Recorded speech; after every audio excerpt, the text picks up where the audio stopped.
Everybody, I just want to say thank you very much for coming here. It's a big turnout. I just want to thank everybody for all your support. Everybody's got tickets. You guys donated time and money. As of today, this website, we had raised close to $23,000, which is huge. Before the lady, the hour goes on, I just want to say thank you to all you guys. We've got family here. We've got friends here that have known Deepa since she was little, from college, or since we moved to Long Island. And also the organizations, that she's met. You guys have been very helpful to her and us along the pathway. 5 under 40, 5 drivers. Thank you guys very much, whoever's here. Whoever's met her along the way, from the hospitals, Dr. Perez, I know she's here. Everybody at NYU, you guys, whoever's here, just really thank you for all your support and time. I appreciate it very much. Before I introduce the lady of the hour, I just want to say thank you to her. Really amazing, strong girl, like I have to say.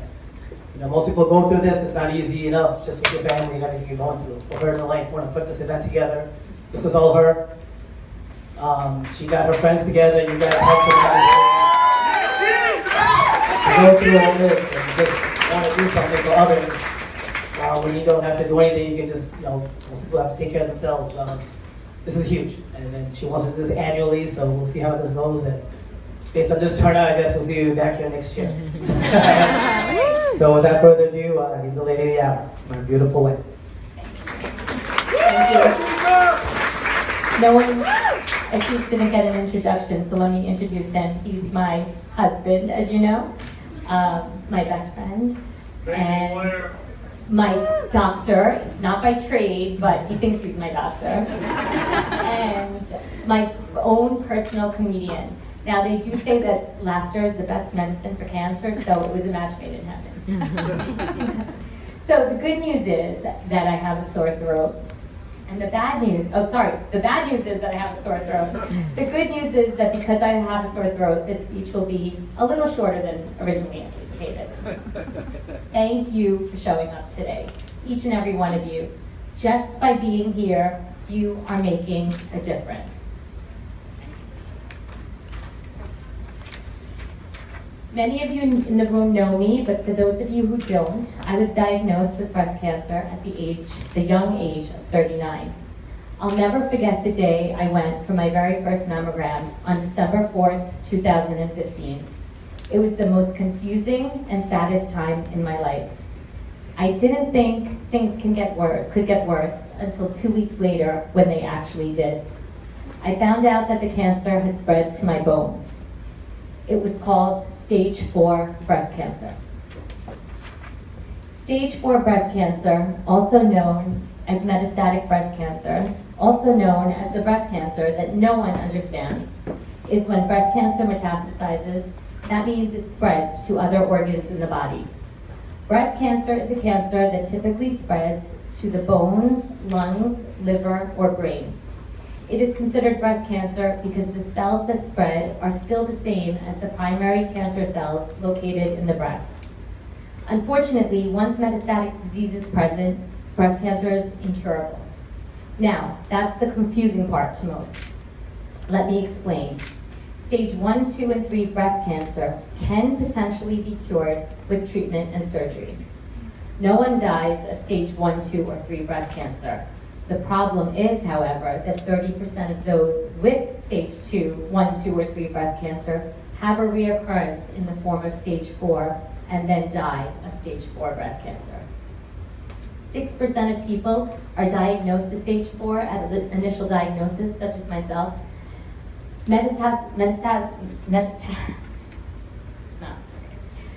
Stage 4 breast cancer is incurable because it's traveled through your lymphatic system. In order to cure it, we'd have to remove all those organs, which we know is impossible. So the goal is to keep the cancer cells inactive for as long as possible. And that, my friends, is the hard part. The average survival rate today is only 18 to 24 months. People are really surprised when they hear this, and rightfully so. I mean, think about all the money that's being poured into breast cancer these large organizations are raising. According to the National Cancer Institute, a small 37% of women live past 3 years, and only 22% live past 5. These stats are unacceptable. These figures are heartbreaking, especially as we see a staggering number of younger women being diagnosed today. Death from breast cancer in women ages 25 to 39 has quadrupled since the 1980s. I'm part of a group called 5 Under 40. It's an organization that serves women diagnosed with breast cancer under the age of 40.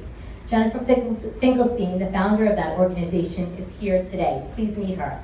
She helps people with anything and everything from buying wigs to finding doctors, and she has once-a-month educational meetups that I absolutely love going to, except for the fact that kind of scares me because they keep getting larger and larger. I met a 24-year-old at the last one. So where's all this funding going? Awareness, perhaps. Awareness is important, but is it really the key when the number of stage 4 initial diagnosis has doubled in the last decade? In fact, I've seen some recent studies that suggest that breast cancer is systemic prior to being detectable, and thus early detection will not change the actual death rate. So here's another part of the problem. For each 1 million spent on breast cancer research, only about 20,000, a small 2%, go towards metastatic research. Let me repeat, 2%. Once again, unacceptable. Early detection awareness does not help those who already have breast cancer. There's something very wrong with this picture. Oftentimes people ask me, when are you done with treatment? The answer is never. Stage 4s are usually on medication for the rest of their life, and they have to go for bi-yearly, sometimes quarterly scans to make sure that the cancer hasn't outsmarted the latest medication. Which brings me to why you are here today. We need more medications and we need more research. When you donate to Medivivor, you are donating to an organization that funds annual grants strictly for stage 4 research. They are run by volunteers for the most part and have a transparent process to obtain these grants, which is public knowledge on their website. When you donate to Medivivor, 100% goes to research, 100%. When you donate to Medivivor, you may be helping turn a terminal disease into a chronic illness. When you donate to Medivivor, you may be helping a mom of a young child live another few years, or a daughter of aging parents be there for her family. When you donate to Medivivor, you are helping those that you already know have or have had cancer live another few years, if they have a reoccurrence.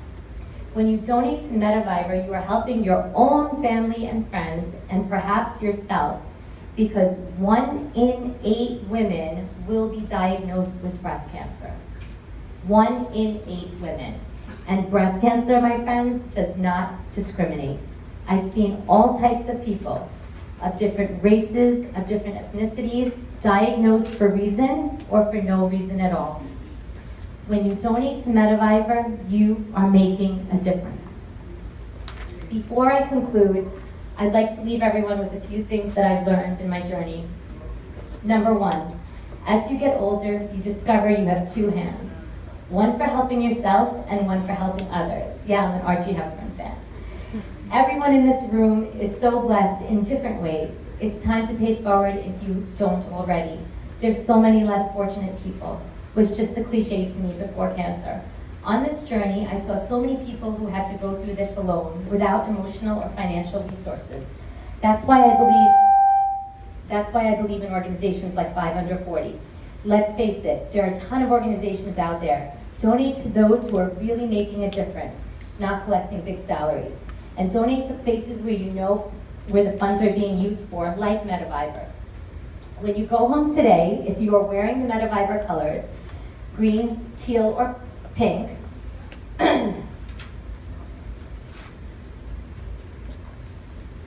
you will get a gift bag with some organic products that I'll elaborate on shortly.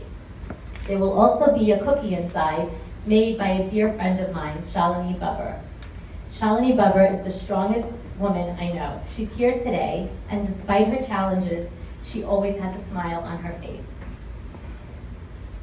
Shalini had a really tough childhood in India. Her father died when she was 11 years old.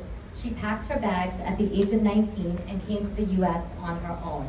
That's far from easy in our culture where there's a double standard for women. She worked hard and landed a great job at Morgan Stanley, got married and had a son. When her son Aryan was 2, he was diagnosed with autism. Shalini quit her job, her social life, and basically dedicated every moment to help developing her son. She soon realized that what he eats can improve his progress, so she started cooking gluten-free, low sugar, and specialized foods for Aryan. One day, she made cookies for him, which were such a big hit, she decided to start a business. She launched it this past March, and her mission is to make it successful solely so she can employ children with autism and disabilities. There is not a day that goes by that Shalini doesn't wonder what will happen to Aryan when her and her husband are gone. Put your money in the right places. We all buy cookies anyway. Why not buy from somebody who's making a difference in society?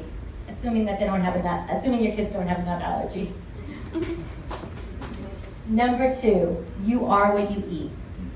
I don't know if pesticides in foods and hormones in meat are what causes cancer, but I do know this.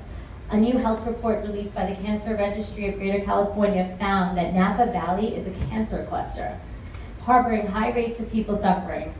Carcinogens are being mass-produced and sprayed over crops.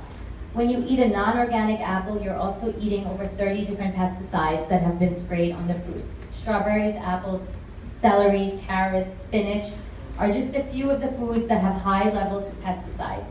Countless studies have shown that pesticides are linked to cancer, Alzheimer's disease, ADHD, and even birth defects. I do know this, RBGH is a hormone used to stimulate milk production in cows.